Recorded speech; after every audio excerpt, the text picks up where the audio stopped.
Hello friends, आपको हमारे channel super result में स्वागत है। आज के इस वीडियो में हम सॉल्व करेंगे क्लास 10 का चैप्टर 1 जो है रियल नंबर, उसका एक्सरसाइज 1.2 का क्वेश्चन नंबर 3 जो है find the LCM and HCF of the following integers by applying the prime factorization method, यानी कि एलसीएम और एचसीएफ को निकालने कह रहा है प्राइम फैक्टराइजेशन मेथड के द्वारा। तो इसका सबसे पहला क्वेश्चन है 12, 15 एंड 21, यानी 12, 15 और 21। तो सबसे पहले हम 12 को प्राइम फैक्टर में यानी कि इसको कन्वर्ट करेंगे। तो 12 जो है वो 2 से डिविजिबल है, इसलिए हम इसे 2 से लगाएंगे। 2 से इसको लगाएंगे तो नीचे बच जाएगा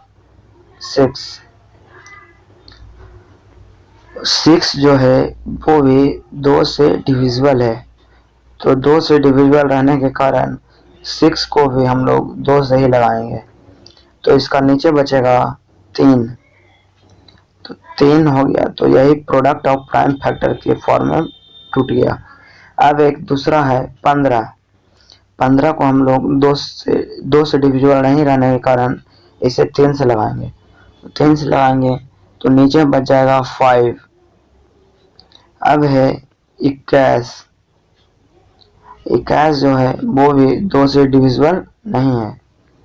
तो 2 से डिविजिबल नहीं रहने के कारण इसे भी हम लोग 3 से लगाएंगे।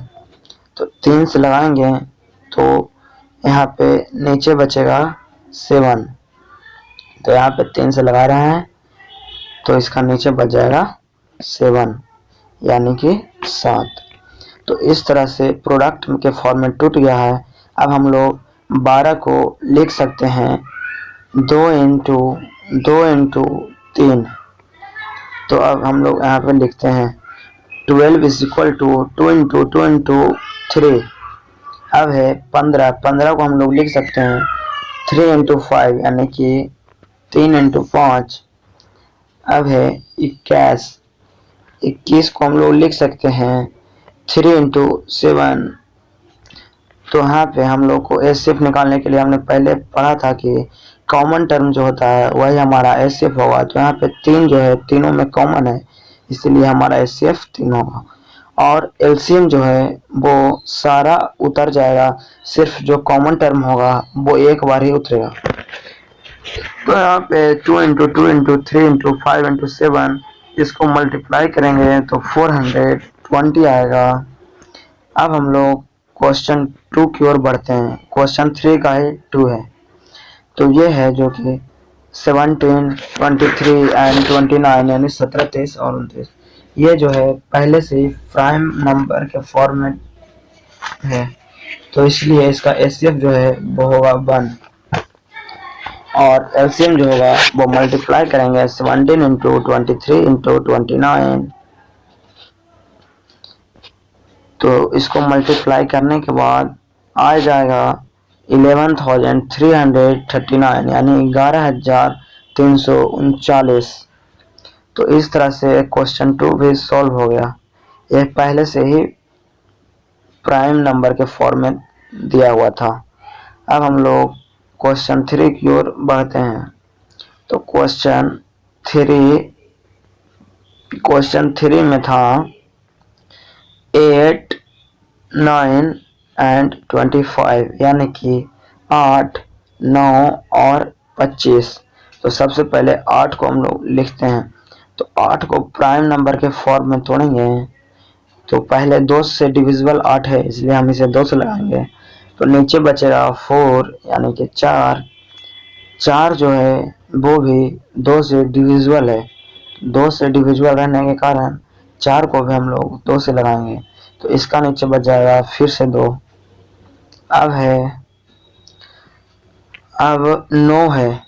तो 9 जो है 2 से डिविजिबल नहीं है, इसीलिए हम इसे 3 से लगाएंगे।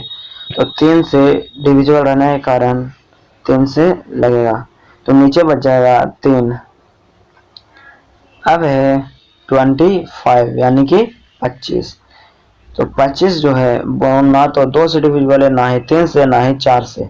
यह है जो कि 5 से डिविजिबल है, इसीलिए इसे हम 5 से लगाएंगे। 5 से लगाएंगे तो इसका नीचे बचेगा 5। सबसे पहले इसको हम 5 से लगाते हैं तो इसका नीचे बचता है जो कि 5 बचेगा। तो अब हम लोग लिख सकते हैं 8 को 2 इंटू 2 इंटू 2। तो हम लोग यहाँ पे लिखते हैं 8 is equal to 2 into 2 into 2। उसी तरह से 9 को हम लोग लिख सकते हैं 3 इंटू 3, और 25 को भी लिख सकते हैं 5। 25 इज इक्वल टू 5 इंटू 5। अब यहाँ पे कॉमन टर्म यहाँ पे कोई नहीं है, इसलिए एचसीएफ जो होगा वो हमारा 1 होगा, और एलसीएम जो होगा वो 2 into 2 into 2 into 3 into 3 into 5 into 5 होगा। क्योंकि यहाँ कॉमन टर्म नहीं है इसीलिए सारा डिजिट को लिखेंगे, तो टोटल 1800 आएगा। वीडियो को लास्ट तक देखने के लिए धन्यवाद। अगर आप हमारे चैनल को सब्सक्राइब नहीं किए हैं तो सब्सक्राइब कर दें और घंटे के बेल आइकन भी दबा दें।